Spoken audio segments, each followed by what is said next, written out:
Start. आदरणीय सभापति महोदय, सोवियत संघ की स्थापना की 50वीं वर्षगांठ पर भारत और रूस के नेताओं ने जो उद्गार व्यक्त किए, उनसे इसी आवश्यकता को बल मिलता है कि अशांति और समस्याओं से भरे इस विश्व में शांति, सहयोग और सह अस्तित्व की जरूरत है।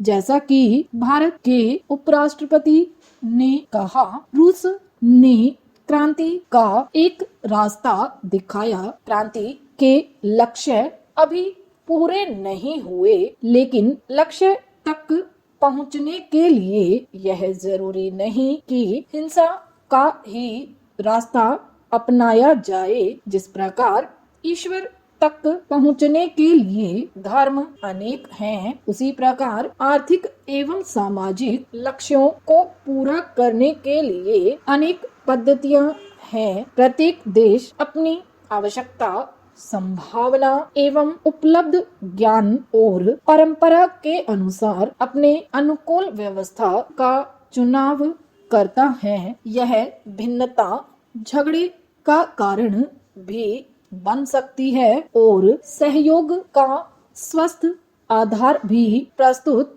कर सकती है। भारत और रूस का बढ़ता सहयोग इसका सबसे बड़ा सबूत है कि सामाजिक और आर्थिक व्यवस्था में एकरूपता न होते हुए भी दो देश मानवता के एक समान लक्ष्य की ओर किस तरह बढ़ सकते हैं। जहां तक रूस का ताल्लुक है, इससे इनकार नहीं किया जा सकता कि 50 वर्ष की अवधि में वह विश्व का एक शक्तिशाली राष्ट्र बन गया। इसका श्रेय जहां सोवियत सामाजिक व्यवस्था को है, वह उस टेक्नोलॉजी को है जिसके विकास के लिए सोवियत व्यवस्था की स्थापना से पूर्व भी काफी काम हुआ और आज भी हो रहा है। ज्ञान विज्ञान पर एकाधिकार का दावा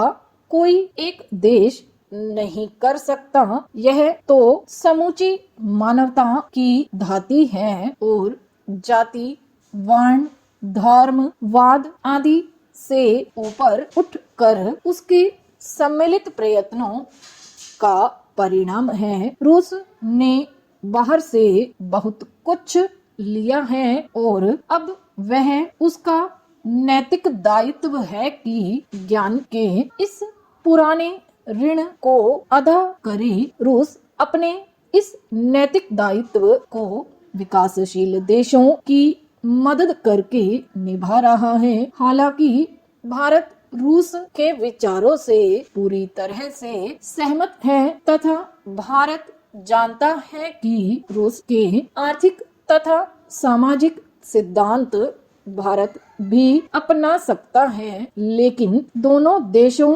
के राजनीतिक सिद्धांतों में बहुत अंतर है। रूस की राजनीति तानाशाही है, जबकि भारत की राजनीति प्रजातांत्रिक है, जिसके अनुसार भारत में जो भी आर्थिक, सामाजिक तथा राजनीतिक परिवर्तन होंगे वे प्रजातांत्रिक तरीकों से होंगे, न कि जोर जबरदस्ती द्वारा।